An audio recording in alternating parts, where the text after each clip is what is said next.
Hi, friends, it's No, and this is a series called Get Unlost, where we'll talk about self discovery, creative recovery, and living your dream life. Today, we'll be talking about holiday anxieties and some journaling tips to welcome 2022. So, 2021, huh? What a trippy year. I don't know about you, but this year felt like it breezed through, but also like it lasted years and years. And felt like it didn't end, but at the same time, it also felt like it's only been a couple of weeks. It's so odd. I'm recording this on the 29th of December, and there are only 3 days left until January 1, which frankly feels insane. So much has changed and so much hasn't. When I was in my early 20s, I hated New Year's and birthdays. They felt like reminders of things I haven't done, goals I haven't achieved, milestones I'm nowhere near completing, and I felt like I was falling further and further and further behind in comparison to my peers. I see them getting promoted, starting families, moving abroad, and I feel like I haven't even done anything worth noting, even though their successes are not my failures. Which is probably untrue for me and also untrue for you. Although these feelings are valid, I feel like holidays, especially New Year's and birthdays, we tend to be so self-critical and we overlook our successes, the tiny things that, the tiny things that made us win. So now that I'm in my mid-20s and I'm looking at things with more experience, I really realized that journaling helped me so much with my anxieties, facing both the ugly and good parts of myself continuously through writing, through the pages, and understanding myself through that. I still get anxious, don't get me wrong, but these have petered out to something more manageable rather than something I'll cry over about. Nevertheless, anxieties are so valid, and although we shouldn't dwell on them, I think it's important to acknowledge them as well because they teach us something. So to welcome 2022, let's talk about journaling prompts.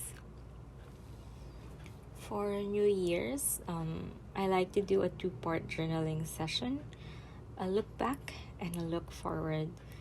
For my 2021 look back, I'd be using a 3-bucket concept from Jonathan Fields.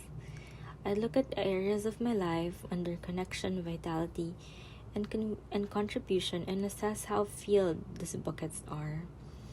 I find that this helps me in seeing what areas of my life need work on. So for example, I do feel like I need to do better in terms of my contribution. I was very solitary in 2021 in the sense that the entire pandemic situation being so prolonged and the future so uncertain with issues on climate change, the economy, and everything. I just really feel like I've been holding myself up just to recover from it, and it hasn't been so good, and I haven't been contributing as much as I should to my community. Although my friends and my relationships with my family and friends have been okay, I really feel like in 2022 I want to focus more on really that aspect, contribution.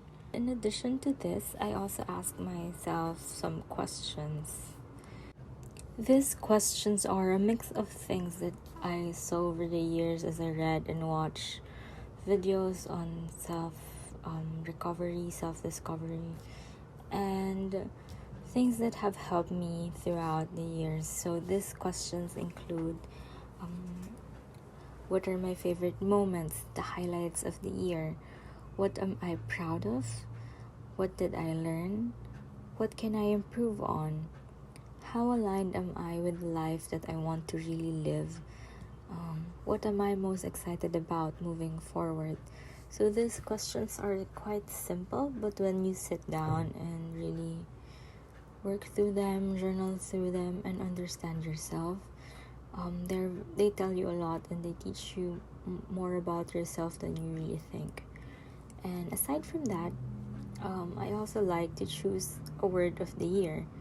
So right now we're in our looking forward section. So to start off 2022, I'll be choosing a word. In 2021, my word was practice. This meant for me doing things with no judgment or expectations and to simply live every day as it is. This mindset has helped me so much in surviving 2021. For 2022, my word is joy. Following joy is my overarching theme for the year, and I don't mean shallow pleasures. By joy, I mean things that light up my soul, even if it means delaying gratification. It means that I feel like I've healed enough emotionally, mentally, and psychologically, and I can trust my inner compass to lead me towards the things, experiences, and people that will give me joy, and who I can give joy to as well. And then I like to set up my goals. For my goals, I like to categorize them into 3: habits, projects, and experiences.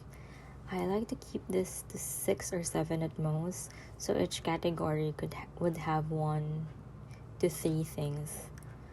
For other goals, which I feel are less important, I put them on a separate list that I call someday or maybe list. So these are things that I can put off for the next year, or are generally simpler things that might not be as significant as the things that I categorize into habits, projects, or experiences that I want to do in the coming year. I find that doing this means that I've ranked my goals by importance and sorted them out categorically, which means that I've already started thinking about how I can execute them in the coming year. This method has been quite useful for me in 2021, and I've actually accomplished everything except the habit sections, the 2 habits that I wanted to do, and that was because I've essentially set the bar too high, and I was essentially setting myself out to fail. So in 2022, I would be setting out smaller, more realistic goals in the habits section, which I hope would be helpful, and we'll see how it goes for the coming year. And that's it for today. I hope you enjoyed it. Please give it a thumbs up if you like, and if you'd like to see more, hit the subscribe button below. See you all very soon, and I hope you have a wonderful new year.